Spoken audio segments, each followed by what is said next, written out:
구독과 좋아요는 더 좋은 이야기를 만드는 힘이 됩니다. 그럼 지금부터 이 사연을 들려드리겠습니다. 옛날 옛적 충청도 어느 고을에 한치수라는 대감이 살았습니다. 너른 논밭과 기와집 12채를 거느린 부호였지요. 그 집 마구간에는 26 먹은 노비 들쇠가 있었습니다.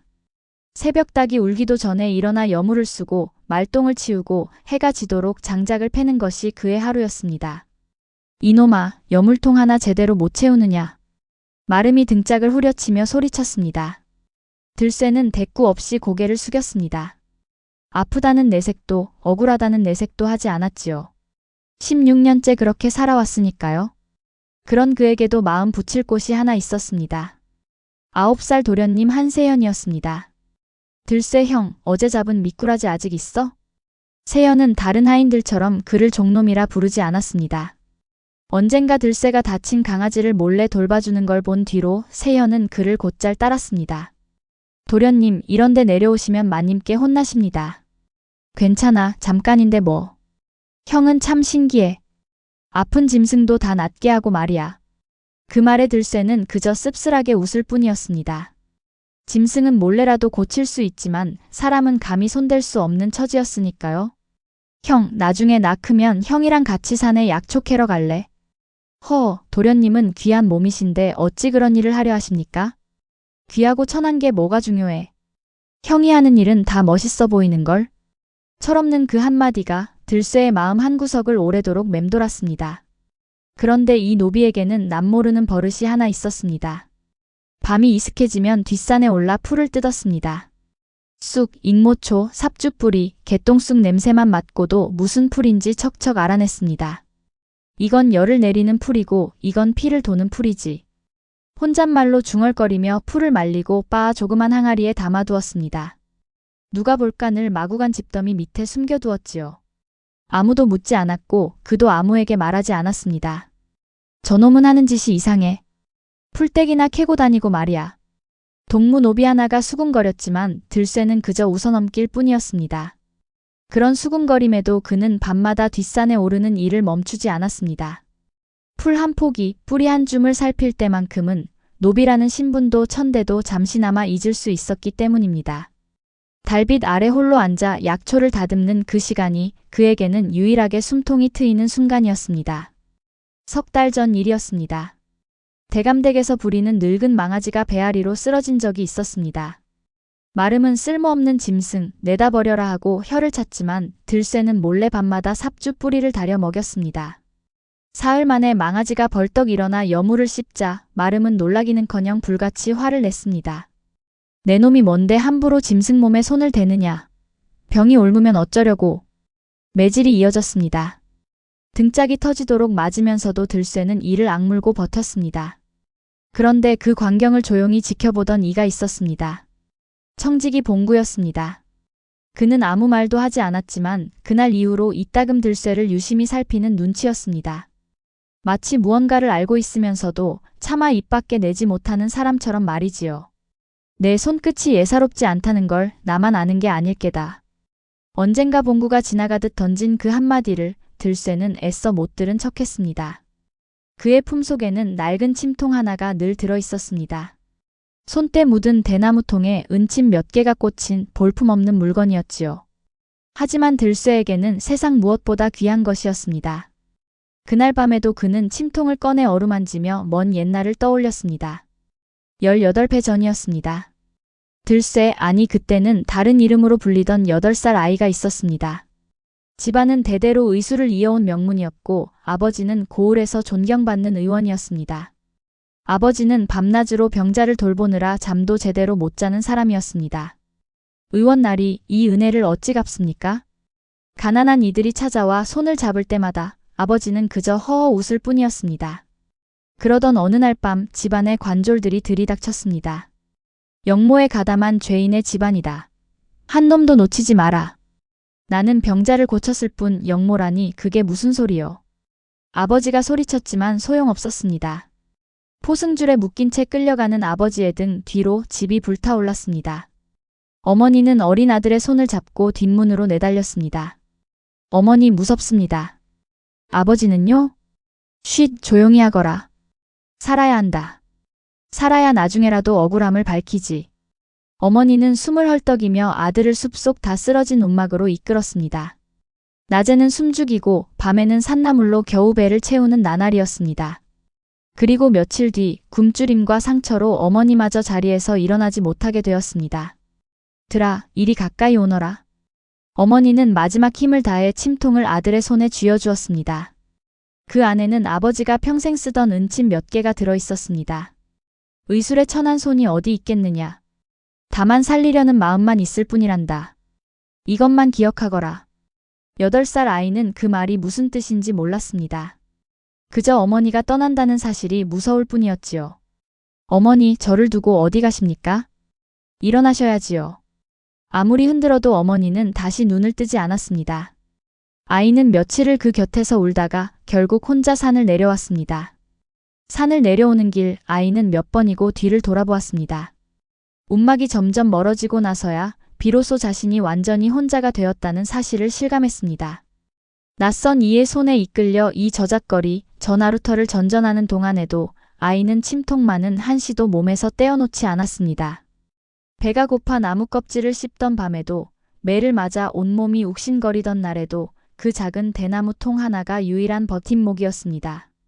그날 이후 아이는 이름도 집안도 버린 채 떠돌았고 인신매매꾼의 손에 걸려 이 고을 저 고을을 전전하다 10살 되던 해 한치수댁 마구간에 팔려왔습니다. 그렇게 16해가 흘렀습니다. 긴 세월이었지만 그날의 기억만은 어제 일처럼 선명했습니다. 들쇠는 침통을 다시 품속에 넣었습니다. 어머니의 말은 세월 속에 흐릿해졌고 그저 지키라는 유품 정도로만 여겨왔습니다. 살리려는 마음이라니 노비 주제에 무슨 의술이겠습니까? 그는 그렇게 스스로 마음을 닫아왔습니다. 그런데 그날 밤 저 멀리 안채 쪽에서 심상치 않은 곡소리가 들려왔습니다. 도련님이 갑자기 열이 올라 정신을 잃었사옵니다. 하인 하나가 마당을 가로질러 뛰어가며 외쳤습니다. 들쇠는 집더미 위에서 몸을 일으켰습니다. 가슴 한 구석이 이상하게 뛰기 시작했습니다. 도련님이, 어제까지도 멀쩡하시던 도련님이 왜? 머릿속이 복잡해졌습니다. 나서면 매를 맞을 게 뻔했습니다. 어쩌면 그보다 더한 벌을 받을지도 몰랐습니다. 하지만 세연이 자신을 부르며 웃던 얼굴이 자꾸 눈앞에 아른거렸습니다. 형은 참 신기해. 아픈 짐승도 다 낫게 하고 말이야. 그 순진한 목소리가 귓가에 맴돌았습니다. 짐승은 고치면서 사람은 못 본 척한다면 그게 과연 옳은 노릇인가? 어머니의 마지막 말이 문득 스쳤지만 여전히 무슨 뜻인지는 알 수 없었습니다. 그저 몸이 먼저 움직였을 뿐입니다. 그때였습니다. 그의 발걸음이 자기도 모르게 안채 쪽을 향하고 있었습니다. 그리고 그 밤 그는 아직 알지 못했습니다. 이 발걸음 하나가 18배 묵은 원한과 자신도 몰랐던 진실을 통째로 뒤흔들게 되리라는 것을 말입니다. 저 멀리 안채의 불빛만이 어둠 속에서 흔들리고 있었습니다. 안채 마당은 이미 발칵 뒤집혀 있었습니다. 등불을 든 하인들이 우왕좌왕했고 계집종들은 손을 모은 채 흐느끼고 있었습니다. 들쇠는 담벼락 그늘에 몸을 숨긴 채 방문 쪽을 살폈습니다. 세연아, 세연아, 정신 좀 차려보아라. 해주되게 찢어지는 듯한 목소리가 문틈으로 새어나왔습니다. 방 안에서는 9살 세연이 이불 위에 축 늘어져 있었습니다. 얼굴은 백지장 같았고 목덜미에서부터 팔뚝까지 검붉은 반점이 번져 있었습니다. 숨을 쉴 때마다 가느다란 신음이 새어나왔습니다. 유모가 젖은 수건으로 이마를 짚었지만 열은 좀처럼 내려갈 기미가 보이지 않았습니다. 마님, 조금만 진정하십시오. 곧 용한 의원이 올 것이옵니다. 진정이라니 지금 이 상황에 어찌 진정하라는 말인가? 해주댁의 목소리가 갈라졌습니다. 한치수는 아들의 손을 붙든 채 이를 악물고 있었습니다. 이대로는 안 된다. 고을에서 제일 간다는 의원을 당장 불러오라. 대감이 굵은 목소리로 명했지만 그 목소리 끝은 미세하게 떨리고 있었습니다. 평생 위엄만을 앞세우던 사람이었습니다. 그런 그가 지금 자식 앞에서는 한없이 무력한 아비일 뿐이었습니다. 그때 세연이 신랏 같은 목소리로 눈을 떴습니다. 아버지 들쇠 형은 어디 있어요? 쓸데없는 소리 말고 정신 차려라. 한치수가 애써 다그쳤지만 그 말 속에는 안타까움이 묻어났습니다. 세연은 다시 눈을 감았고 방 안은 곧 무거운 침묵에 잠겼습니다. 얼마 지나지 않아 황경식이 도착했습니다. 비단 도포자락을 펄럭이며 마당에 들어서는 그의 표정에는 자신감이 가득했습니다. 소문으로만 듣던 대감댁 도련님이시군요. 제가 왔으니 이제 걱정 놓으셔도 됩니다. 그는 손끝 하나 흐트러짐 없이 방으로 들어갔습니다. 맥을 짚는 손길은 능숙해 보였지만 눈빛은 미묘하게 흔들리고 있었습니다. 이거 참 고약한 열병이 올시다.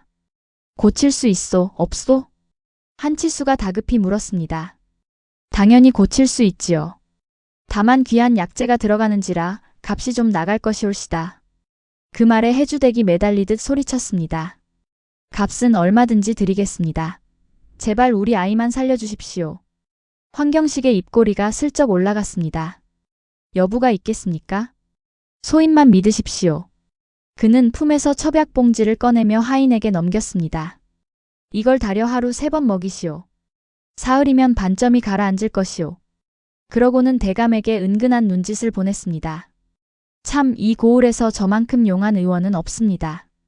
며칠 전에도 아전댁 마님을 살려드렸지요. 자기 자랑을 늘어놓는 그 모습에 방 안에 늙은 유모가 살며시 눈살을 찌푸렸습니다. 대감 반점이 일이 빠르게 번지는 것은 소인도 처음 보는 증세올시다. 허나 걱정 마십시오. 소인의 손에 걸리면 나을 병입니다. 황경식은 자신만만하게 진맥 주머니를 챙기며 자리에서 일어섰습니다. 그의 발걸음에는 조금의 망설임도 없어 보였습니다. 하지만 방을 나서기 전 그는 슬쩍 세연의 팔뚝을 한 번 더 내려다보았습니다. 그 눈빛이 스치듯 서늘했다는 것을 그 자리에 있던 그 누구도 눈치채지 못했습니다. 그런데 방을 나서던 황경식이 문득 걸음을 멈췄습니다. 마당 그늘에 서 있던 들쇠와 눈이 마주친 것입니다. 순간 그의 낯빛이 미묘하게 굳었습니다. 저 눈빛 어디서 본 듯한데? 그는 고개를 저으며 애써 그 느낌을 떨쳐냈습니다. 설마 그럴 리가 없지. 18년이나 지난 일이었습니다. 그때 죽였어야 할 씨가 살아있을 리 없다고 그는 늘 그렇게 믿어왔습니다. 저놈은 뭐하는 종놈이기에 저리 빤히 쳐다보는가. 그가 청지기에게 눈짓하자 봉구가 서둘러 들쇠를 뒤로 물렸습니다. 송구합니다. 나리. 마구간지기입니다. 얼른 물러가거라. 들쇠는 순순히 물러섰지만 시선만은 방문에서 떼지 못했습니다. 한편 대문을 나선 황경식은 혼자 중얼거리고 있었습니다. 별일 아닐 게다. 별일 아니야. 그러나 그의 발걸음은 평소보다 훨씬 빨랐습니다. 행랑채를 지나던 그가 문득 뒤를 돌아보았습니다. 그늘 속에 서 있던 들쇠의 형체가 어쩐지 자꾸만 눈에 밝혔습니다. 그 집안씨가 남아있을 리 없다. 그때 분명. 말끝을 흐린 그는 고개를 세차게 흔들고는 서둘러 자리를 떴습니다. 들쇠는 담 밑에 쭈그려 앉아 밤을 새웠습니다. 방 안에서는 세연의 신음이 끊이지 않고 흘러나왔습니다. 저건 단순한 열병이 아니다. 반점이 번지는 속도, 숨이 옅어지는 방식 모두 어머니에게서 어깨너머로 배운 것과는 다른 낌새였습니다. 저건 몸 안에서 무언가가 골마 들어가는 증세다. 어머니가 살아계실 적 뒷집 안하기 비슷한 증세로 알아놓은 적이 있었습니다. 들아, 잘 보아라. 열이 겉에서 도는 게 아니라 속에서 올라오는 열은 대게 먹은 것이 탈이 난 게다. 그때 어머니가 하시던 말씀이 또렷이 떠올랐습니다. 혹시 저 첩약에 무슨 문제가 있는 것은 아닐까? 생각이 거기까지 미치자 등골이 서늘해졌습니다. 확신이 들수록 가슴이 답답해졌습니다. 알면서도 나설 수 없다는 것이 이토록 사람을 옥죄는 일인 줄 그는 예전엔 미처 몰랐습니다. 내가 뭐라고 감히. 스스로에게 되뇌며 고개를 떨궜습니다. 그의 손에는 여전히 어머니의 침통이 쥐어져 있었습니다. 하지만 그 손은 결코 대감댁 담장을 넘을 수 없는 손이었습니다. 적어도 그날 새벽까지는 그렇게 믿고 있었습니다. 이튿날에도 세연의 상태는 나아지지 않았습니다. 황경식의 첩약을 먹였는데도 반점은 오히려 팔뚝을 넘어 어깨까지 번졌습니다. 의원 날이 약을 먹였는데 왜 이러는 것입니까? 해주댁이 울며 매달렸지만 황경식은 눈썹 하나 까딱하지 않았습니다. 본래 독한 병일수록 낫기 전에 더 심해지는 법이 올시다. 걱정 마시고 하루만 더 지켜보시지요. 그의 태연한 말투에 지켜보던 유모가 나직이 중얼거렸습니다. 저 양반 말은 청산유수인데 어째 손은 못 믿어온지. 그러나 아무도 그 말을 귀담아 듣지 않았습니다. 그렇게 사흘째 밤이 되었습니다. 세연의 숨소리는 더욱 옅어졌고 온 집안에 초조한 기운이 감돌았습니다. 행랑채 계집종들은 소곤소곤 말을 주고받았습니다. 저러다 도련님 잘못되시는 거 아니야? 쉿, 그런 소리 하지 마. 대감마님 들으시면 큰일 나. 계집종은 겁먹은 얼굴로 주위를 두리번거렸습니다. 근데 그 유명하다는 의원은 왜 병을 못 고치는 걸까? 아무도 선뜻 답하지 못했습니다. 그저 저마다의 가슴에 불안만 켜켜이 쌓여갈 뿐이었지요. 마구간 쪽에서도 그 불안은 고스란히 전해지고 있었습니다. 들쇠는 종일 여물조차 제대로 넘기지 못했습니다. 저녁 무렵 그는 결국 참지 못하고 봉구를 찾았습니다. 어른, 도련님 상태가 어떠하옵니까? 좋지 않네. 자꾸만 더 나빠지는 것 같아 다들 애가 타는 중일세. 봉구가 무거운 한숨을 내쉬었습니다. 들쇠는 입술을 깨물었습니다. 분명 무언가 잘못되었다. 이대로 두면 안 된다. 그 밤 들쇠는 몇 번이고 마당을 서성이며 마음을 다잡았습니다. 바로 그날 밤 들쇠는 참지 못하고 마당을 가로질러 방문 앞까지 다가갔습니다. 손 떼라. 종놈 주제에 대감댁 도련님 몸에 함부로 손을 대다니. 청지기가 그를 밀쳐낸 것도 바로 그 순간이었습니다. 마당에 나뒹군 들쇠를 향해 한치수의 시선이 처음으로 향했습니다. 내 놈이 지금 무얼 하려는 것이냐.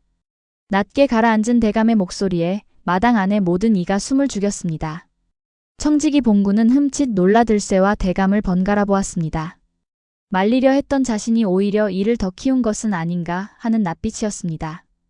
들쇠는 흙바닥에 무릎을 꿇은 채 고개를 들지 못했습니다.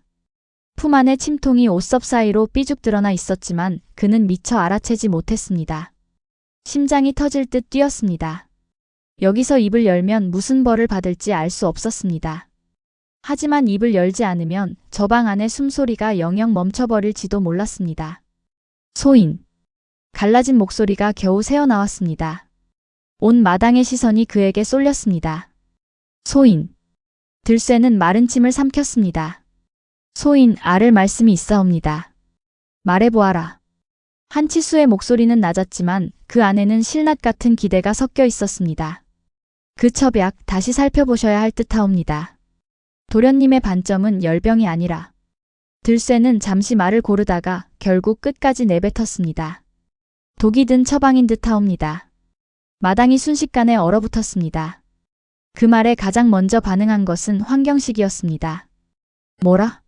이런 발칙한 놈을 봤나? 그가 성큼성큼 다가와 들쇠의 멱살을 잡아챘습니다. 내 놈이 의술을 안다고? 마구간지기 주제에 감히 어이도 아닌 내 처방을 의심해? 소인은 그저 닥쳐라. 대감, 이런 미친놈은 당장 매우 쳐서 내쫓으셔야 합니다. 마당을 지나던 하인들도 하나둘 걸음을 멈추고 이 광경을 지켜보았습니다. 저 마구간 종놈이 겁도 없이. 근데 저 눈빛 좀 봐. 헛소리하는 사람 같지는 않은데? 구경꾼들 사이에서도 수군거림이 갈렸습니다. 그런데 한치수는 선뜻 그러라 하지 않았습니다. 아들의 반점이 사흘째 낫기는커녕 더 짙어지고 있다는 사실이 그의 마음 한구석을 갉아먹고 있었기 때문입니다. 근거가 무엇이냐? 대감이 낮게 물었습니다. 열이 겉에서 도는 것이 아니라 속에서 올라오는 열이옵니다.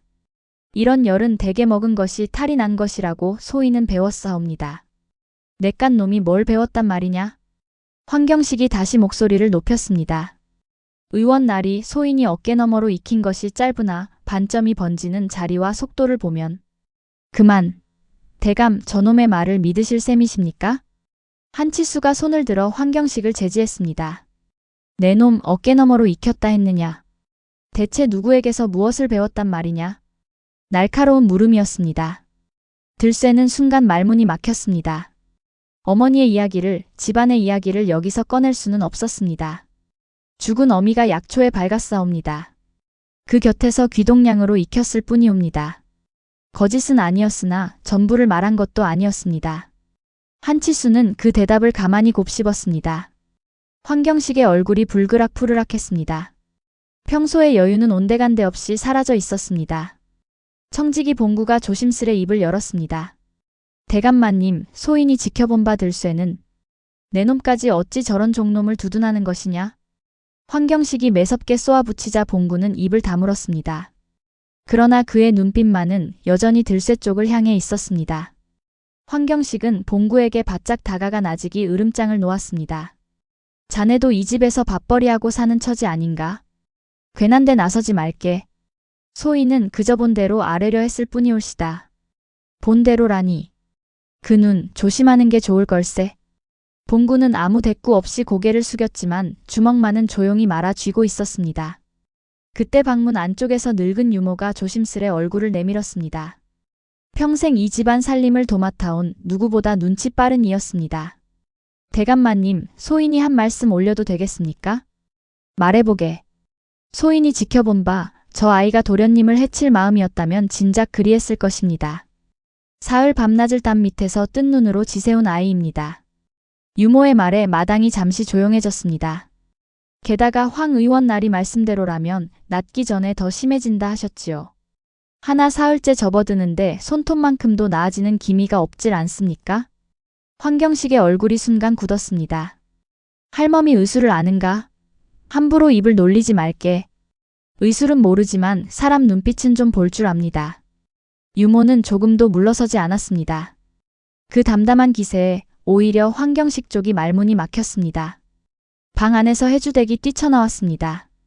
눈은 퉁퉁 부어 있었고 목소리는 갈라져 있었습니다.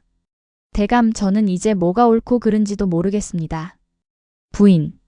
그저 우리 아이가 살기만 하면 됩니다. 저 아이 말대로 해서 안 되면 그때 벌하셔도 늦지 않습니다. 어미의 절박한 목소리에 마당은 다시 무겁게 가라앉았습니다. 들쇠는 그 말에 오히려 두려워졌습니다. 내가 틀렸으면 어찌하나? 확신은 있었지만 그 확신이 틀렸을 때 벌어질 일까지 감당할 자신은 없었습니다. 어머니의 마지막 말이 다시 귓가를 스쳤습니다.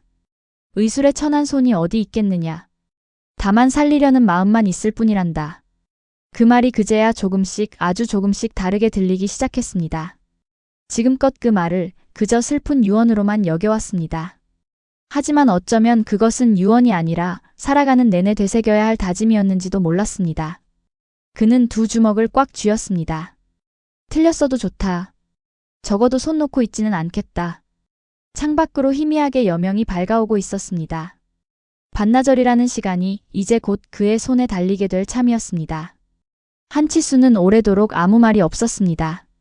황경식의 첩약을 사흘이나 믿고 먹였는데도 아들의 반점은 짙어지기만 했습니다.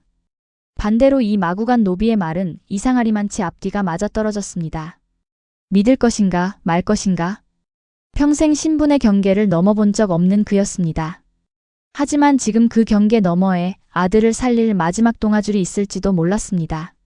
그는 눈을 감았다 뜨며 마침내 무겁게 입을 열었습니다. 좋다. 반나절을 주마. 대감.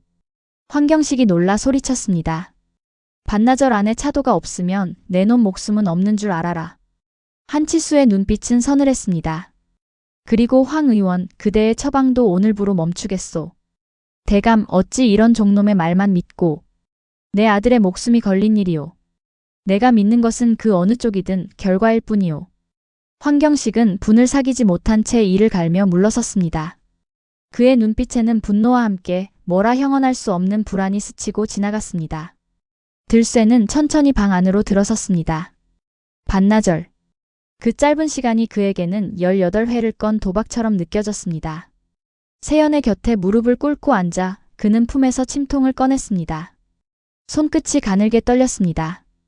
도련님, 접니다. 들쇠 형이 옵니다. 세연이 힘겹게 눈을 떴습니다. 형. 조금만 참으십시오. 이제 나을 것이옵니다. 그 말이 자신에게 하는 다짐인지 세연에게 하는 약속인지 그 자신도 알 수 없었습니다. 그는 침통에서 은침 하나를 꺼내 불빛에 비춰보았습니다. 어머니의 손때가 묻은 그 침이 오늘따라 유독 무겁게 느껴졌습니다. 뜨거운 물과 마른 쑥을 좀 가져다 주십시오. 그가 낮게 청하자 봉구가 재빨리 몸을 움직였습니다. 방 안에는 세연의 부모와 유모, 그리고 팔짱을 낀 채 지켜보는 황경식이 함께 있었습니다. 그의 눈초리에는 여전히 의심과 조바심이 뒤섞여 있었습니다. 들쇠는 세연의 팔뚝을 조심스레 짚어보았습니다. 맥이 빠르고 얕다. 도끼가 심줄을 타고 번지는 중이다. 어머니가 일러주던 대로 그는 손끝으로 반점 주변의 혈자리를 하나하나 짚어나갔습니다. 어머니, 제가 지금 옳은 일을 하는 것이 맞습니까? 마음속으로 묻고 또 물었습니다. 대답은 들려오지 않았지만 그의 손은 이미 세연의 팔뚝 위 검붉은 반점 곁으로 향하고 있었습니다. 그리고 그 순간 첫 번째 침이 살갗을 파고들었습니다. 세연이 짧은 신음을 흘렸고 해주댁이 저도 모르게 숨을 삼켰습니다. 황경식의 얼굴은 그 어느 때보다 딱딱하게 굳어 있었습니다. 들쇠는 이어서 손목과 팔꿈치 안쪽 그리고 어깨 아래 혈자리에도 차례로 침을 놓았습니다. 한 곳 한 곳 짚을 때마다 그는 낮은 목소리로 중얼거렸습니다. 여긴 열을 흩는 자리, 여긴 도끼를 밀어내는 자리. 스스로에게 되뇌듯 혹은 세연을 안심시키듯 이어지는 그 말에 방 안 사람들도 차츰 숨을 고르기 시작했습니다. 봉구가 가져온 쑥물이 끓어오르자 매캐하고도 은은한 향이 방 안 가득 퍼졌습니다. 이제 이걸 조금씩 흘려 넣어드릴 것이옵니다. 그는 조심스레 세연의 입술을 죽이며 약물을 흘려 넣었습니다. 반나절. 이제 그 시간이 모든 것을 가를 참이었습니다. 돌이킬 수 없는 걸음이 마침내 시작된 것입니다. 첫 침을 놓은 뒤 들쇠는 곧바로 다음 채비에 들어갔습니다. 봉구 어른, 부탁이 있사옵니다. 말만 하게. 내 할 수 있는 건 다 하겠네. 봉구는 어느새 그를 종놈이 아니라 이름으로 부르고 있었습니다. 삽주 뿌리와 개똥쑥이 필요하옵니다. 뒷산 개울가에 많이 자랍니다. 내 당장 다녀오겠네. 봉구는 지체 없이 어둠 속으로 달려나갔습니다. 등불 하나 없이 캄캄한 뒷산으로 향하는 그 발걸음에는 망설임이 없었습니다. 그 뒷모습을 보며 들쇠는 문득 궁금해졌습니다. 어찌 저리도 선뜻 나를 믿어주시는 걸까? 한참 뒤 봉구가 젖은 옷자락으로 약초 한 알음을 안고 돌아왔습니다. 자, 여기 있네. 그런데 이보게, 들쇠. 예, 어른. 자네, 그 침통 말일세. 봉구의 눈이 들쇠의 품속을 향했습니다. 나지 이거. 옛날에 딱 한 번 저작거리에서 이런 침통을 쓰는 의원을 본 적이 있었네. 손끝이 무척 야무진 분이셨지. 들쇠의 심장이 덜컥 내려앉았습니다. 그런 우연이 다 있어옵니까? 우연이겠지. 세상에 침통이야 다 고만고만하게 생겼을 테니. 봉구는 더 캐묻지 않고 슬쩍 웃어 보였습니다. 하지만 그 웃음 뒤에는 무언가를 알고도 묻어두려는 마음이 엿보였습니다. 어쨌든 지금은 도련님이 먼저일세. 내 밖에서 망을 봐줄 테니 자네는 손 놀리게. 고맙습니다, 어른. 그 짧은 대화가 들쇠에게는 오랜만에 느껴보는 온기였습니다. 16년을 이 집에서 살았지만 누군가 이렇게 자신을 믿어준 적은 없었습니다. 그저 부리는 자와 부려지는 자, 그 관계가 전부인 줄로만 알았습니다. 그런데 지금 봉구의 눈빛에는 분명 다른 무언가가 담겨 있었습니다. 그것이 무엇인지 아직은 알 수 없었지만 들쇠의 가슴 한구석이 조금씩 데워지고 있었습니다. 그때 마당 한쪽에서 헛기침 소리가 들려왔습니다. 마름이었습니다. 석 달 전 망아지를 몰래 고쳐줬다고 들쇠를 매질했던 바로 그 사람이었습니다. 저기 들쇠, 아니 의원 나리. 말투가 어색하게 바뀌어 있었습니다. 대감마님께서 뜨끈한 죽을 좀 챙겨오라 이르셨습니다. 밤새 애쓰신다고.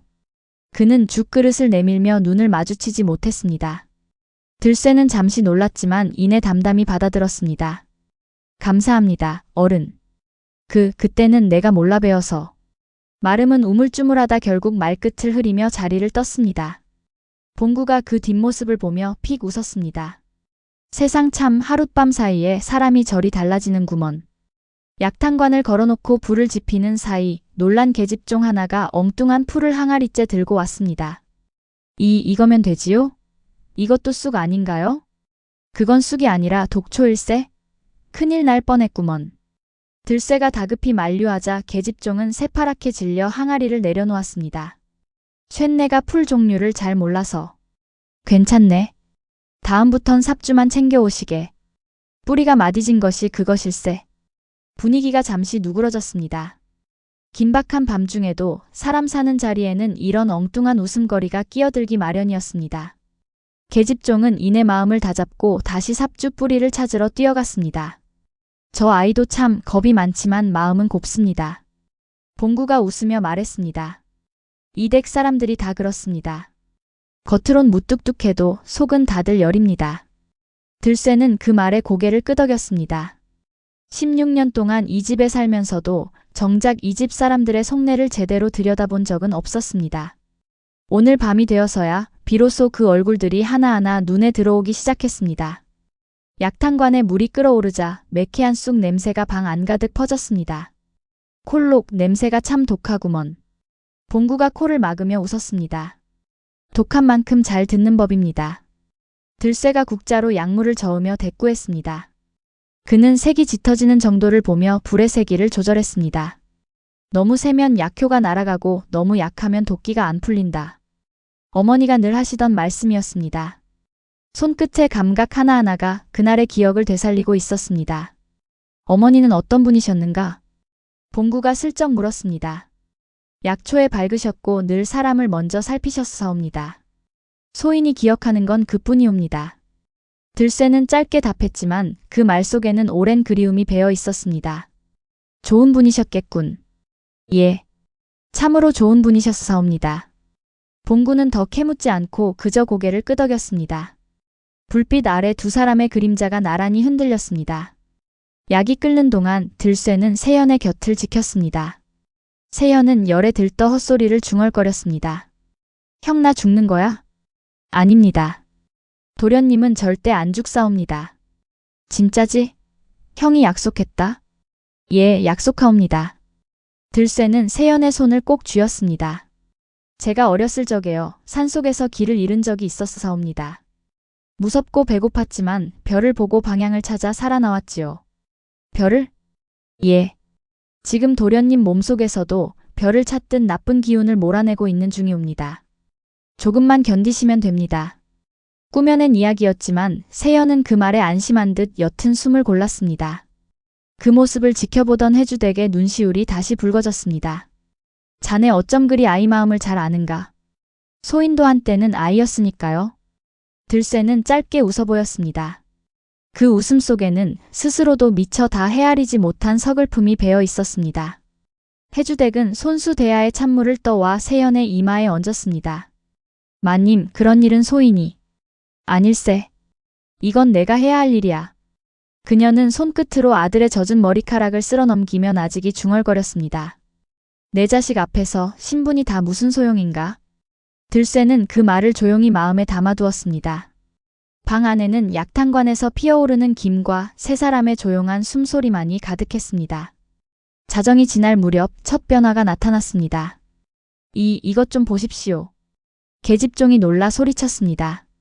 세연의 팔뚝, 침을 놓은 자리 주변의 반점이 아주 조금 옅어져 있었습니다. 오, 정말이구나. 해주댁이 두 손을 모으고 눈물을 글썽였습니다. 한치수도 방 안으로 들어와 아들의 팔뚝을 확인했습니다. 그의 얼굴에도 옅은 안도가 스쳤습니다. 하지만 들쇠는 아직 마음을 놓지 않았습니다. 아직 반나절의 반도 지나지 않았다. 방심할 때가 아니다. 그는 다시 침통을 열어 다음 침자리를 살폈습니다. 조금 나아졌다고 손을 늦추면 아니 되옵니다. 뿌리까지 뽑아야 하옵니다. 그가 스스로에게 다짐하듯 되뇌자 곁에서 지켜보던 봉구도 고개를 끄덕였습니다. 자네 말이 맞네. 끝까지 마음 놓지 말게. 두 사람은 다시 묵묵히 손을 놀리기 시작했습니다. 문 밖에서는 황경식이 그 소식을 전해 듣고 있었습니다. 뭐, 반점이 옅어져? 그의 얼굴이 하얗게 질렸습니다. 그럴 리가 없다. 혼잣말을 내뱉는 그의 손이 미세하게 떨리고 있었습니다. 그는 서둘러 어둠 속으로 발걸음을 옮겼습니다. 무언가 다급히 확인해야 할 것이 있는 사람처럼 말이지요. 그가 향한 곳은 다름 아닌 자신의 약방이었습니다. 문을 걸어 잠근 그는 약장 깊숙한 곳에서 낡은 서찰 한 장을 꺼내 들었습니다. 누렇게 바랜 종이에는 오래전 필체로 무언가 적혀 있었습니다. 그는 등불에 비춰가며 그 서찰을 한참 들여다보았습니다. 설마 그때 그 아이가. 손끝이 가늘게 떨렸습니다. 18년 전 그가 관아에 밀고 했던 금영의 집안. 그날 불타던 집안에서 분명 어린아이 하나가 사라졌다는 소문을 들은 적이 있었습니다. 그때는 굶주려 죽었으려니 여기고 넘겼던 일이었습니다. 아닐 것이다. 그는 서찰을 도로 깊숙이 밀어 넣었습니다. 하지만 그 밤 내내 그의 눈은 좀처럼 붙지 않았습니다. 아무도 그 뒷모습을 눈여겨보지 않았습니다. 하지만 그날 밤 그 발걸음이 향한 곳에는 아직 아무도 모르는 비밀이 하나 숨겨져 있었습니다. 새벽닭이 울기 전 마지막 고비가 찾아왔습니다. 세연의 몸이 갑자기 뜨겁게 달아오르며 식은땀을 쏟기 시작한 것입니다. 이게 무슨 일입니까? 좋아지던 것 아니었습니까? 해주댁이 놀라 소리쳤습니다. 들쇠는 침착하게 세연의 이마를 짚었습니다. 놀라지 마십시오. 도끼가 몸 밖으로 빠져나오는 마지막 고비이옵니다. 확실한가? 한치수가 매서운 눈으로 물었습니다.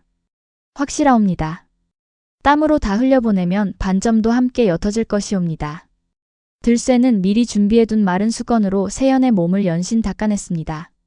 조금만 더 견디십시오, 도련님. 그의 목소리는 낮았지만 흔들림이 없었습니다. 방 안의 모든 이가 숨죽인 채 그 손끝만을 바라보았습니다. 그 사이 봉구는 연신 마른 수건을 새로 가져다 날랐고 유모는 두 손 모아 조용히 빌었습니다. 부디 무사하시기를. 방 안 사람들 모두가 저마다의 방식으로 간절함을 쏟아내고 있었습니다. 한 시진 남짓 땀이 비오듯 흐르던 세연의 몸이 서서히 가라앉기 시작했습니다. 열이 내렸사옵니다. 유모가 떨리는 목소리로 외쳤습니다. 반점을 살피던 들쇠의 얼굴에도 옅은 미소가 번졌습니다. 검붉던 반점이 흐릿한 갈색으로 변해 있었습니다. 고비는 넘겼사옵니다. 그 말에 방 안가득 안도의 한숨이 터져나왔습니다. 해주댁은 그 자리에 주저앉아 두 손으로 얼굴을 감쌌습니다. 고맙네 정말로. 한치수 역시 아무 말 없이 아들의 손을 꼭 쥐었습니다. 평생 위험만 앞세우던 그 손이 이 순간만은 가늘게 떨리고 있었습니다. 동이 트기 시작할 무렵 세연이 마침내 또렷이 눈을 떴습니다. 어머니 배고파요. 그 한마디에 해주댁이 울음을 터뜨렸습니다. 오냐? 뭐든 해주마. 뭐든 다 해주마. 세연은 어리둥절한 얼굴로 주위를 둘러보다 곁에 있던 들쇠를 발견하고 활짝 웃었습니다. 형 말이 맞았어. 나 별을 다 찾았나 봐. 예, 도련님. 잘 견디셨사옵니다. 근데 형, 진짜로 별을 찾은 건 아니지? 세연이 배시시 웃으며 물었습니다. 허허, 그건 도련님이 씩씩하게 버텨주신 덕에 이긴 싸움이었지 별과는 상관없는 이야기였사옵니다. 거짓말쟁이. 세연이 토라진 척하다 다시 배를 잡고 웃었습니다.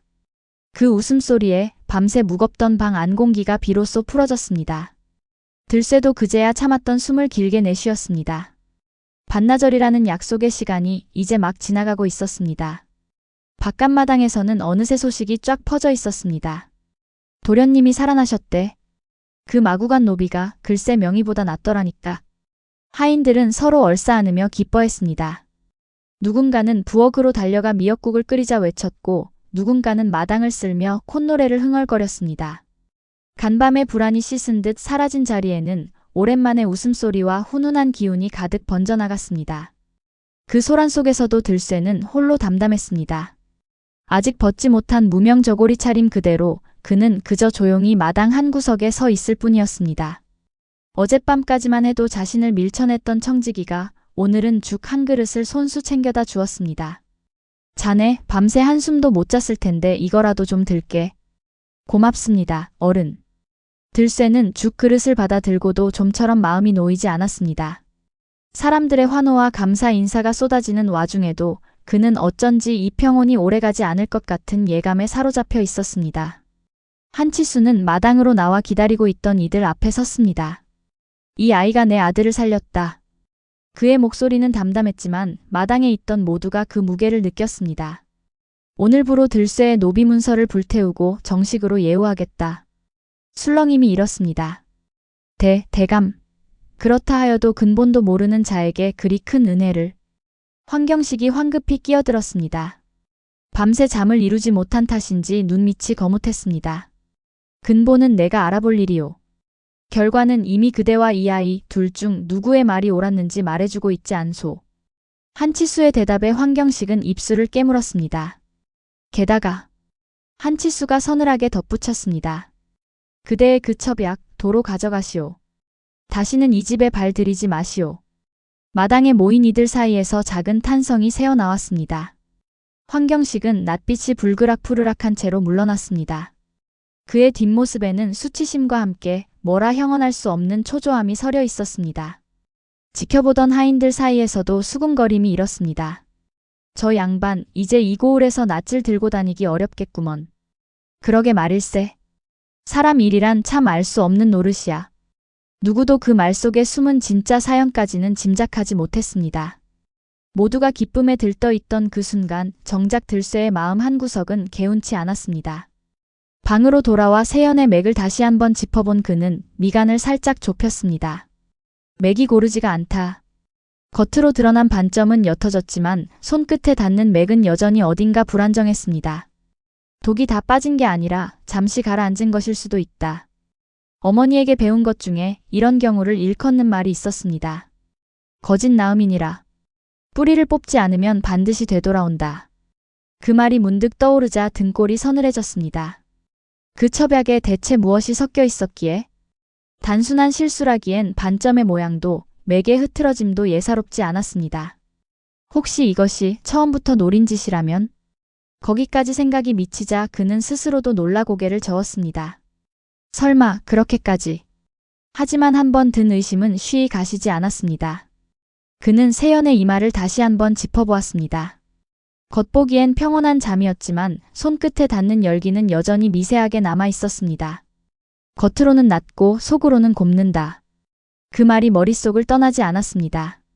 누구에게도 아직 이 불안을 털어놓을 수 없었습니다. 자칫 잘못하면 애써 되찾은 신뢰가 도로 흔들릴 수도 있었습니다.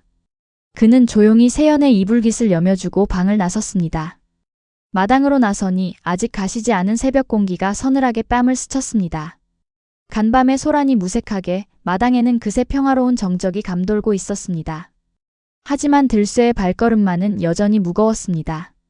들쇠는 봉구를 조용히 불러 곁으로 앉혔습니다. 어른, 여쭐 것이 있사옵니다. 말해보게. 그 황 의원이라는 분 원래 이 고을 사람이옵니까?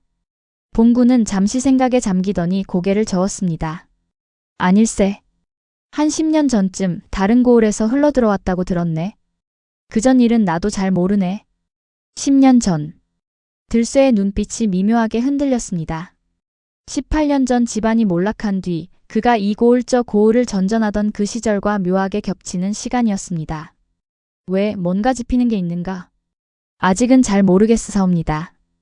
들쇠는 애써 고개를 저었지만 가슴속에서는 이미 무언가가 조금씩 꿈틀거리고 있었습니다. 봉구는 그런 그를 가만히 바라보다 목소리를 낮췄습니다. 들쇠, 자네가 무슨 생각을 하는지는 몰라도 조심하게. 예. 사람이 궁지에 몰리면 무슨 짓을 할지 모르는 법일세. 특히 그 황 의원, 어젯밤 표정이 심상치 않았어. 봉구의 말에 들쇠도 고개를 끄덕였습니다. 그자의 약방에 무언가 있을지도 모르겠사옵니다. 뭐라고? 처방전 말이옵니다. 그자가 정말로 실수를 한 것인지 아니면 차마 뒷말을 잇지 못했습니다. 내 며칠 안으로 조용히 한번 살펴보겠사옵니다. 봉구는 걱정스러운 얼굴로 그의 어깨를 짚었습니다. 부디 몸조심하게. 이제 겨우 되찾은 자리 아닌가? 명심하겠사옵니다. 대답은 그리했지만 들쇠의 눈빛은 이미 다른 곳을 향해 있었습니다. 반나절의 싸움은 끝났지만 진짜 싸움은 아직 시작되지도 않았다는 것을 그는 어렴풋이 느끼고 있었습니다. 그날 밤 황경식은 다시 낡은 서찰을 꺼내 들었습니다. 등불 아래 몇 번이고 되읽던 그는 결국 사람을 시켜 옛 지인에게 은밀히 서신을 띄웠습니다. 금영의 집안, 그날 밤 정말로 아이가 죽었는지 다시 알아봐주게. 은밀히. 사흘 뒤 답신이 왔습니다. 서찰을 펼쳐든 그의 손이 부들부들 떨렸습니다. 살아있었어. 그때 그 아이가 정말로 살아있었단 말이냐? 서찰에는 짤막하게 적혀 있었습니다. 그날 밤 아이의 시신은 끝내 찾지 못했음. 인근 인신매매꾼 무리에게 아이가 팔려갔다는 소문이 있었음. 두 손이 부들부들 떨렸고 이마에는 식은땀이 맺혔습니다. 황경식의 낯빛이 새하얗게 질렸습니다. 들쇠 그놈이었구나. 그는 주먹으로 서한을 내리쳤습니다. 18배나 지난 일이거늘 어찌 하필 이 집에서. 만약 진실이 밝혀진다면 그가 쌓아온 모든 것이 하루아침에 무너질 판이었습니다. 명이라는 이름도 재물도 목숨마저도 안전할 수 없었습니다. 이대로 당할 수는 없다. 그의 눈에 도끼가 서렸습니다. 밤새 뒤척이던 그는 결국 자리에서 일어나 서한 앞에 다시 앉았습니다. 이대로 가만히 있다가는 언제 정체가 드러날지 모를 일이었습니다. 선수를 쳐야 한다. 저쪽이 나를 의심하기 전에. 그는 붓을 들어 무언가를 적어내려가기 시작했습니다. 그는 먼저 한치수를 찾아가 넌지시 말을 흘렸습니다. 대감, 소인이 높아심에 드리는 말씀이오나 그 아이 어디서 왔는지도 모르는 자가 아니옵니까? 무슨 뜻으로 하는 말이오? 근본 없는 자를 너무 가까이 두시면 언젠가 큰 화를 부를 수도 있다는 뜻이옵니다. 한치수는 대꾸하지 않았지만 그 말은 마음 한구석에 조용히 씨앗처럼 박혔습니다. 황경식은 그 표정을 놓치지 않고 속으로 회심의 미소를 지었습니다. 의심의 씨는 뿌렸다. 이제 물만 주면 된다. 그날 밤 그는 몰래 담을 넘어 안채 뒤뜰로 숨어들었습니다. 잠든 세연의 방 앞 약탕기가 놓인 자리를 찾아낸 그는 품속에서 작은 봉지를 꺼냈습니다. 미안하구나, 아가. 하지만 나도 살아야 하지 않겠느냐. 그는 낮게 중얼거리며 남은 탕약에 무언가를 조금 흘려넣었습니다. 그러고는 그림자처럼 소리 없이 사라졌습니다. 그것이 세연이 다시 정신을 잃게 된 진짜 까닭이었습니다. 담을 넘어 나오던 그는 마침 지나가던 하인 하나를 붙잡아 세웠습니다. 돈에 쪼들리기로 소문난 자였습니다. 자네 은자 5냥이면 무얼하겠는가? 예, 그야. 어렵지 않은 일일세. 이 물건을 마구간 집더미 밑에 슬쩍 넣어두기만 하면 되네. 황경식이 소매에서 옷가락지를 꺼내 보였습니다. 하인의 눈이 흔들렸습니다. 이건 마님이. 뒷일은 내가 알아서 함세. 자네는 그저 오늘 밤 아무도 안 볼 때 슬쩍 넣기만 하면 되는 걸세. 망설이던 하인은 결국 은자의 무게에 손을 내밀고 말았습니다. 그렇게 아무도 모르는 사이 또 하나의 덫이 놓였습니다. 이튿날 대감댁 안채에서 소란이 일었습니다. 마님. 큰일 났사옵니다. 계집종이 사색이 되어 달려왔습니다. 대대로 내려오던 옷가락지가 감쪽같이 사라졌사옵니다. 해주댁의 얼굴이 굳었습니다. 그 가락지는 시어머니에게서 물려받은 집안의 상징과도 같은 물건이었습니다. 찬찬히 찾아보아라. 어디 한 밑에라도. 그때 마름이 헐레벌떡 뛰어들어왔습니다. 마당 마구간에서 이게 나왔사옵니다. 그의 손에는 바로 그 옷가락지가 들려 있었습니다. 들쇠의 집더미 밑에서 나왔사옵니다. 방 안이 찬물을 끼얹은 듯 조용해졌습니다. 그럴 리가 없다. 들쇠가 그럴 아이가 아니다. 해주댁이 믿을 수 없다는 듯 고개를 저었습니다. 하지만 마당에 모인 이들의 눈빛은 이미 흔들리고 있었습니다. 해주댁은 옷가락지를 손에 쥔 채 한참을 그 자리에 서 있었습니다. 분명 어제까지도 함 속에 있었는데 그녀는 고개를 갸웃거리다가도 이내 불길한 예감에 몸을 떨었습니다. 설마 정말로 그 아이가. 믿고 싶지 않은 마음과 눈앞의 증거 사이에서 그녀의 마음은 갈피를 잡지 못했습니다. 그 소식을 들은 한치수의 얼굴은 딱딱하게 굳었습니다. 들쇠를 이리 데려오라. 불려온 들쇠는 영문을 모른 채 마당에 섰습니다. 대감, 소인은 결코. 닥쳐라. 평소와 달리 한치수의 목소리에는 짙은 분노가 섞여 있었습니다. 내 아들을 살려준 은혜, 내 잊지 않으려 했다. 한데 은혜를 원수로 갚는 것이냐? 대감, 소인은 정말로 그 가락지를 본 적도 없사옵니다. 그럼 어찌 내 놈 집더미에서 나왔단 말이냐? 들쇠는 말문이 막혔습니다. 그 순간 마당 한쪽에서 지켜보던 황경식이 슬쩍 끼어들었습니다. 대감, 소인이 진작부터 이상하다 여겼사옵니다. 근본도 모르는 노비를 그리 쉽게 믿으신 것부터가. 그의 목소리에는 은근한 만족감이 배어 있었습니다. 들쇠는 그제야 직감했습니다. 이건 계략이다. 황경식 그자의 짓이다. 하지만 당장 그것을 증명할 방법이 없었습니다. 대감, 소인이 언제 마구간을 벗어나 안채 근처에 갔었는지 하나하나 따져보시옵소서. 그럴 틈이 없었사옵니다. 말은 청산유수구나. 도둑질에 능한 자일수록 변명도 그럴듯한 법이지. 황경식이 코웃음을 쳤습니다. 대감, 이런 자를 그냥 두었다가는 다음엔 또 무슨 짓을 벌일지 모릅니다.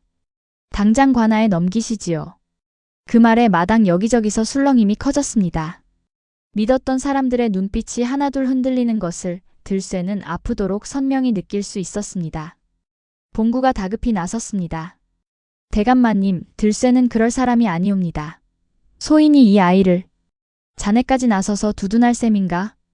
한치수의 호통에 봉구도 결국 입을 다물 수밖에 없었습니다. 분위기는 걷잡을 수 없이 들쇠에게 불리하게 흘러갔습니다. 그런데 바로 그때 안채에서 또 다른 다급한 외침이 들려왔습니다. 도련님이 다시 정신을 잃었사옵니다. 모두의 시선이 일제히 그쪽으로 쏠렸습니다. 해주댁이 새파랗게 질려 방으로 내달렸고 들쇠 역시 반사적으로 몸을 움직였습니다. 멈춰라. 한치수가 그를 막아섰습니다. 내 놈은 이제 그 방에 발도 들이지 못한다. 대감 도련님이 위험하옵니다. 소인이 살펴야. 저놈을 당장 묶어라. 관졸이 들이닥친 것은 바로 그때였습니다. 한치수 대감댁의 사학죄인 잔당이 숨어있다는 밀고가 들어왔소이다. 포교의 서슬퍼런 목소리가 마당에 울려 퍼졌습니다. 들쇠는 그 자리에서 온몸이 얼어붙었습니다. 18회를 숨겨온 것이 결국 이렇게 드러나는구나. 관졸들이 그의 팔을 우악스럽게 붙잡았습니다. 이자가 바로 그 옛날 영모죄인 집안의 자식이요. 신분을 속이고 이 댁에 숨어든 것이요. 포교의 외침에 마당은 완전히 얼어붙었습니다. 해주댁도 한치수도 그리고 지켜보던 모든 이들의 눈이 놀라움으로 커졌습니다. 그게 정말인가? 한치수의 목소리가 처음으로 흔들렸습니다. 들쇠는 아무 대답도 할 수 없었습니다. 품속의 침통을 지키려 손을 뻗었지만 관졸이 거칠게 그것마저 빼앗아 갔습니다. 이런 요망한 물건까지 지니고 있었구나. 침통이 바닥에 내동댕이 쳐졌습니다. 어머니의 마지막 유품이 흙바닥을 나뒹구는 그 광경을 들쇠는 그저 무력하게 바라볼 수밖에 없었습니다. 안채에서는 지금 도련님이 위독하시옵니다. 그 말을 끝으로 그는 포승줄에 묶인 채 관아로 끌려갔습니다. 좁고 어두운 옥방에 갇힌 그는 흙바닥에 주저앉았습니다. 쇠창살 너머로 마지막까지 눈에 밟히던 것은 흙바닥에 나뒹굴던 침통이었습니다. 도련님은 무사하실까? 어머니, 제가 결국 여기서 이렇게 끝나는 것입니까? 아무 대답도 돌아오지 않는 어둠 속에서 그는 무릎을 끌어안은 채 오래도록 움직이지 않았습니다. 옥미가 순찰을 돌며 던진 한마디가 그의 가슴에 비수처럼 박혔습니다.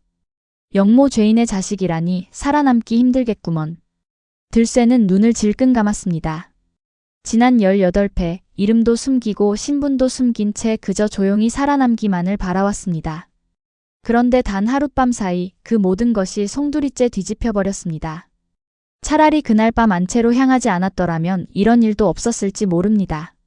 하지만 세연의 웃던 얼굴이 살려달라며 매달리던 해주댁의 눈물이 자꾸만 떠올랐습니다. 후회하지 않는다. 다만 도련님이 부디 무사하기만을. 믿었던 모든 것이 하룻밤 사이에 무너져 내리고 있었습니다. 옥방의 밤은 길고 깊었습니다. 차가운 흙바닥에 웅크린 들쇠는 몇 번이고 같은 물음을 되뇌었습니다. 내가 무엇을 잘못했단 말인가? 짐승도 아니고 사람을 살리려 한 것이 그리도 큰 죄란 말인가? 대답 없는 어둠 속에서 그는 문득 어머니의 마지막 얼굴을 떠올렸습니다. 들아, 이리 가까이 오너라. 그 목소리가 귓가에 선명하게 되살아났습니다. 의술의 천한 손이 어디 있겠느냐. 다만 살리려는 마음만 있을 뿐이란다. 이것만 기억하거라. 18패 전에는 그저 슬픈 유언으로만 들렸던 그 말이 오늘 밤 처음으로 온전히 그의 가슴에 와닿았습니다. 어머니는 신분을 말씀하신 게 아니었구나. 천하다, 귀하다 하는 것은 사람이 지어낸 금 하나일 뿐 살리려는 마음 앞에서는 아무 의미도 없었던 것이구나. 그는 두 손으로 얼굴을 감쌌습니다. 제가 이제야 알았습니다, 어머니. 갇힌 몸이었지만 마음 한구석은 오히려 처음으로 자유로워지는 듯 했습니다. 설령 이대로 죽는다 해도 그날 밤 안채로 향했던 그 발걸음을 후회하지 않겠다고 그는 스스로에게 다짐했습니다. 그때 옥미의 눈을 피해 조그만 그림자 하나가 창살에 다가왔습니다. 늙은 유모였습니다. 의원님, 몰래 미음이라도 좀 드시라고. 그녀는 창살 틈으로 조그만 그릇을 밀어 넣었습니다. 어른. 도련님이 자꾸 형을 찾으며 눈물을 보이십니다. 부디 무사하셔야 합니다. 그 말에 들쇠의 가슴이 미어졌습니다. 도련님께 꼭 돌아가겠다고 그리 전해주십시오. 예, 꼭 그리 전하겠습니다. 유모는 눈물을 훔치며 왔던 길로 총총히 사라졌습니다. 그 뒷모습을 바라보며 들쇠는 다시 한번 마음을 다잡았습니다. 이대로 무너질 수는 없다. 같은 시각 대감댁 안채는 다시 아수라장이었습니다. 세연은 좀처럼 깨어나지 못했고 열은 더욱 위태롭게 치솟았습니다. 황 의원. 이번에는 또 무슨 까닭인가? 한치수가 소리쳤지만 서둘러 불려온 황경식은 진땀만 흘릴 뿐이었습니다. 이상하옵니다. 분명 나았던 것이온데. 그의 눈빛이 흔들리는 것을 곁에 있던 봉구는 놓치지 않았습니다. 저자 뭔가 캥기는 것이 있다. 봉구는 조용히 방을 빠져나왔습니다. 그의 머릿속에는 옥에 갇히기 전 들쇠가 남긴 말이 맴돌고 있었습니다. 그자의 약방에 무언가 있을지도 모르겠사옵니다. 내가 직접 확인해야겠다. 그는 어둠을 틈타 황경식의 약방으로 향했습니다. 인적 없는 약방 안 봉구는 떨리는 손으로 약장 서랍을 하나하나 열어보았습니다. 그러다 낡은 목함 하나를 발견했습니다. 그 안에는 세연에게 처방했던 것과 같은 첩약봉지 몇 개와 황경식의 필체로 적힌 처방전이 들어 있었습니다. 처방전 한 귀퉁이에는 낯선 약재 이름이 덧적혀 있었습니다. 초오라니 이건 독초가 아닌가? 봉구는 저도 모르게 숨을 삼켰습니다. 목함 아래쪽에는 낡은 서찰 뭉치도 함께 있었습니다. 펼쳐보니 18년 전 어느 명의 집안을 역모로 고발한다는 내용의 밀고장 초안이었습니다. 필체는 영락없이 황경식의 것이었습니다. 세상에 이 모든 게 다 저자의 짓이었구나. 봉구의 손이 부들부들 떨렸습니다. 그는 서찰과 처방전을 품속 깊이 갈무리했습니다. 그때 밖에서 인기척이 들렸습니다. 숨어 지켜보니 며칠 전 옷가락지를 마구간에 넣었던 그 하인이었습니다. 사내는 술에 잔뜩 취해 혼잣말을 중얼거리고 있었습니다. 내가 몹쓸 짓을 했어. 죄 없는 사람을 도둑으로 몰다니. 봉구는 그 앞을 막아섰습니다. 자네 지금 그 말이 무슨 뜻인가? 사내는 화들짝 놀랐다가 이내 모든 것을 실토하고 말았습니다. 황 의원이 은자 5냥을 주며 옷가락지를 마구간에 넣으라 했습니다. 소인이 잘못했습니다. 봉구는 그 자리에서 처방전과 사내를 함께 데리고 곧장 대감댁으로 내달렸습니다. 한치수 앞에 처방전과 사내가 놓이자 마당은 다시 한번 얼어붙었습니다. 이게 다 무엇이란 말인가? 한치수의 목소리가 낮게 떨렸습니다. 사내는 바닥에 엎드려 자백을 이어갔습니다. 소인이 옷가락지를 마구간에 넣어서 사옵니다. 황 의원이 시킨 일이어서 사옵니다. 봉구가 처방전을 내밀었습니다. 대감마님 이걸 보십시오. 초오라는 독초가 처방에 더해져 있사옵니다. 들쇠의 말이 옳았사옵니다. 한치수의 손이 처방전을 움켜쥔 채 부들부들 떨렸습니다. 내 아들을. 그의 눈에서 그동안 억눌러왔던 분노가 터져나왔습니다.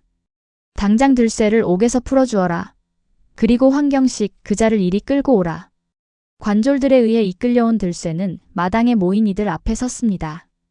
그리고 곧이어 황경식도 붙들려 왔습니다. 대감. 이게 다 무슨 짓이옵니까? 그는 여전히 발뺌하려 했습니다. 그 하인 놈이 거짓을 고한 것이옵니다. 소인은 결코. 닥치시오. 한치수가 처방전을 그의 눈앞에 내던졌습니다. 이래도 아니라 하겠소? 황경식의 낯빛이 하얗게 질렸습니다. 그건 다른 의원이 조제하며 착오가 생긴 것일 뿐이옵니다. 소인은 결코. 착오라고? 봉구가 품속에서 서찰을 마저 꺼내 들었습니다. 그럼 이 밀고장 초안은 무엇이오? 18년 전 필체와 지금 필체가 어찌 이리도 똑같단 말이오? 마당이 다시 술렁였습니다. 황경식은 그 서찰을 보자마자 얼굴이 새하얗게 질렸습니다. 그것은 말을 잇지 못하고 그저 입만 번긋거릴 뿐이었습니다. 그는 몇 번이고 말을 더듬다가 결국 아무 대꾸도 하지 못했습니다. 게다가 들쇠가 나직이 입을 열었습니다. 18배 전 한 명의 집안을 무고하여 멸문시킨 자가 있었사옵니다. 그 집안의 아이는 그날 밤 구사일생으로 살아남았지요. 마당의 모든 시선이 그에게 쏠렸습니다. 그 아이가 바로 소인이옵니다. 술렁임이 파도처럼 번져나갔습니다. 그건. 황경식이 뒷걸음질 쳤습니다. 의원 날이 낯이 익다 하셨지요. 저도 처음 배웠을 때부터 어딘가 낯이 익었사옵니다. 들쇠의 목소리는 담담했지만 그 안에는 18회의 세월이 고스란히 담겨 있었습니다. 황경식은 더 이상 버티지 못하고 그 자리에 주저앉았습니다. 내가 그때는 그저 살아남기 위해 남의 집안을 무고하고 이번엔 어린아이의 목숨까지 노렸단 말이오? 한치수의 호통이 마당을 갈랐습니다. 이자를 당장 관하로 압송하라. 죄상을 낱낱이 밝혀 죗값을 치르게 하라. 황경식은 끌려가는 내내 넌나간 얼굴로 중얼거렸습니다. 어찌 하필 그 아이가? 구경하던 이들은 손가락질을 하며 저마다 한마디씩 보탰습니다. 쯧쯧 명의행세를 하더니 꼴 좋다. 사람이 그리 욕심을 부리면 언젠가 벌을 받는 법이지. 며칠 뒤 관아 마당에서 정식으로 죄를 묻는 자리가 열렸습니다.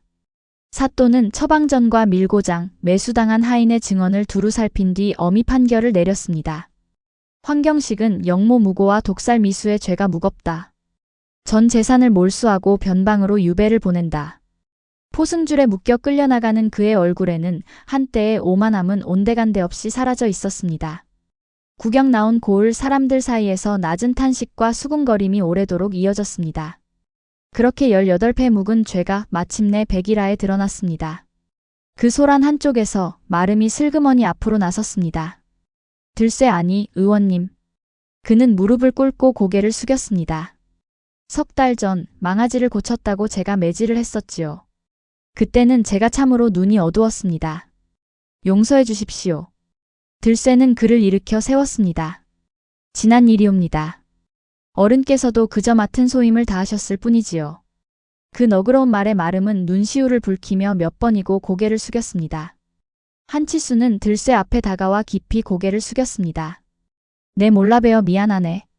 자네 집안의 억울함, 내 관아에 다시 아뢰어 반드시 풀어주겠네. 대감. 그리고 무엇보다 내 아들의 생명의 은인일세. 이제부터는 신분이 아니라 그 이름으로 불러야 마땅하겠지. 곁에 있던 해주댁도 눈물을 훔치며 다가왔습니다. 자네가 아니었으면 우리 세연이는. 그녀는 끝내 말을 잇지 못하고 들쇠의 손을 꼭 잡았습니다. 바로 그때 안채에서 세연이 비틀거리며 마당으로 뛰쳐나왔습니다. 도끼가 빠지자 다시 정신을 차린 것이었습니다. 형. 세연은 곧장 들쇠에게 달려와 와락 안겼습니다. 의원님, 이제 진짜 의원님이라고 불러도 되지요? 예, 도련님. 이제 그리 불러주십시오. 들쇠의 눈시울이 붉어졌습니다. 품속에 다시 돌아온 침통을 꼭 쥔 채 그는 오랫동안 참아왔던 눈물을 조용히 흘렸습니다. 며칠 뒤 한치수는 관아에 정식으로 탄원해 들쇠 집안의 누명을 벗겨주었습니다. 그리고 사제를 털어 작은 의원 자리를 마련해 주었습니다. 이제 이곳에서 떳떳하게 사람을 살리게 성심을 다하겠사옵니다. 대감. 소문은 삽시간에 고을 전체로 퍼졌습니다. 그 마구간 노비가 알고 보니 명예 집안 자손이었다더라. 천한 손에서 나온 의술이 아니라 살리려는 마음에서 나온 의술이었다지. 사람들은 저마다 감탄하며 들쇠의 의원을 찾아왔습니다. 가난한 이든 귀한 이든 그의 앞에서는 모두 같은 환자일 뿐이었습니다. 봉구는 종종 그를 찾아와 차 한 잔을 나누며 웃었습니다. 자네 그 침통 처음 봤을 때부터 예사롭지 않다 여겼네. 어찌 그리 확신하셨사옵니까? 실은 내 젊었을 적 자네 부친께 목숨을 빚진 적이 있었네. 열병으로 죽어가던 나를 그분이 살려주셨지. 들쇠의 눈이 커졌습니다. 어른께서 아버지를 알고 계셨단 말씀이옵니까? 그때는 이름도 얼굴도 흐릿했지만 자네 침통에 새겨진 문양을 보고 짚히는 바가 있었네. 차마 섣불리 말은 못했지만 말일세. 어른. 들쇠는 목이 메어 더 말을 잇지 못했습니다. 그저 봉구의 손을 두 손으로 꼭 맞잡을 뿐이었습니다. 어른 덕분에 오늘의 제가 있는 것이옵니다. 그저 옳은 일을 했을 뿐일세. 그리고 이제야 오래된 빚을 갚은 셈이지. 세월이 흘러 들쇠의 의원에는 늘 사람들이 줄을 이었습니다. 어느 겨울 삭도 낼 형편이 안 되는 늙은 거린이 문 앞에서 머뭇거린 적이 있었습니다. 의원님, 죄송하지만 지금 가진 게 아무것도 없습니다. 괜찮습니다. 일단 들어와 몸부터 녹이시지요. 들쇠는 그를 안으로 들여 정성껏 진맥하고 약을 지어주었습니다. 곁에서 지켜보던 어린 제자가 물었습니다. 스승님, 삭도 안 받으시면 우리는 무얼 먹고 삽니까? 들쇠는 빙그레 웃으며 대답했습니다. 사람을 살리고 나서 샘을 하다니 그것도 참 이상한 노릇 아니겠느냐. 그 모습을 보러 온 세연도 어느새 14이 되어 아버지 몰래 틈틈이 의원을 드나들며 그에게서 침 놓는 법을 배우고 있었습니다. 형, 나도 형처럼 사람 살리는 사람이 될래? 도련님이라면 능히 그리하시고도 남겠지요. 들쇠는 그 어깨를 다독여 주었습니다. 그는 종종 제자들에게 어머니의 말을 들려주곤 했습니다. 의술에 천한 손이 어디 있겠느냐. 다만 살리려는 마음만 있을 뿐이란다. 그 말은 이제 그의 것이 되어 다시 누군가의 가슴에 새겨지고 있었습니다. 한때 마구간 집더미 위에서 몰래 풀을 빻던 노비는 이제 고을에서 가장 존경받는 의원이 되어 있었습니다. 지나가는 이들은 그의 의원 앞에 걸린 현판을 보며 고개를 끄덕이곤 했습니다. 현판에는 다만 이렇게 적혀 있었습니다. 살리려는 마음. 그 짧은 5글자 속에는 18회에 걸친 그의 모든 이야기가 고스란히 담겨 있었습니다. 지나가던 나그네가 그 현판을 보고 고개를 갸웃거리며 묻곤 했습니다. 의원 이름이 아니라 저런 글귀를 걸어놓다니 참 별난 의원이구려. 그럴 때마다 마을 사람들은 웃으며 대답했습니다. 별나긴요. 저 말 한마디로 살아난 사람이 한둘이 아니랍니다. 그렇게 들쇠의 이야기는 고을 사람들의 입에서 입으로 세월이 흘러도 오래도록 전해져 내려갔습니다. 다음 영상을 빠르게 만나보시려면 좋아요와 구독을 눌러주세요. 지금 화면에 나오는 더 재미있는 영상들도 함께 해주세요. 그럼 모두 행복한 하루 보내세요. 감사합니다.